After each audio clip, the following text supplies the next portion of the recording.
हैं, तो इस तरह के लोगों के हम क्या उनके खिलाफ में बोल सकें।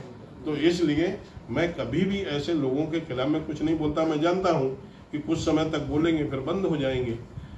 हाथी कभी भी कुत्ता के भौंकने से कभी हाथी अपनी चाल नहीं बदलता, और वो हाथी जितनी मस्त चाल में चल रहा होता उतनी मस्त चाल में चलता। मुझे तो यही एक लोगों ने बताया है, हमारे गुरुजनों ने, हाथी को मस्त चलना चाहिए।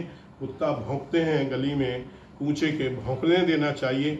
लेकिन दूसरे गुरुजी ने यह भी बताया है कि वो झूठा बार बार आरोप लगाए तो उसको जवाब भी देना चाहिए। 1000 बार झूठ बोला जाने वाला वो कभी कभी लोग उसे सत्य मान लेते हैं।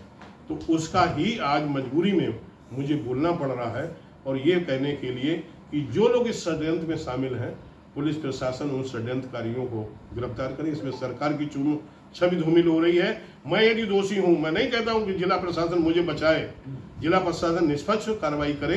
मैं दोषी हूं, मेरे खिलाफ में कार्रवाई करे। नहीं, जो सरकार की छवि धूमिल कर रहा है, सांसद की छवि धूमिल कर रहा है, पूरे प्रदेश देश में छवि धूमिल करना चाह रहा है, ऐसे लोगों के खिलाफ में सख्त से सख्त कार्रवाई करे, तभी ठीक होगा।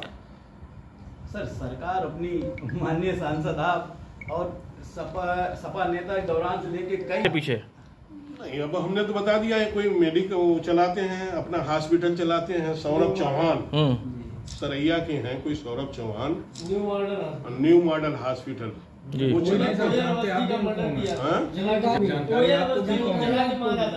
ये तो आप भी जानते थे कौन सौरभ चौहान है। हाँ जानते, आज ही मुख्य रूप से आज ही आया सौरभ चौहान। कल बार बार वो कह रहे थे वहां से मेरी सौरभ चौहान के हॉस्पिटल में गए, न्यू मॉडल हॉस्पिटल में। जब कोई पॉइजन खाएगा तो सौरभ चौहान के ही हॉस्पिटल में क्यों जाएगा? सौरभ चौहान के यहाँ ये नौकरी करते हैं, सौरभ चौहान के गांव में ही वो सफाई कर्मचारी की काम करती है, तो वहीं जा रहे हैं। सौरभ गंगाधर और शक्तिमान एक ही है क्या?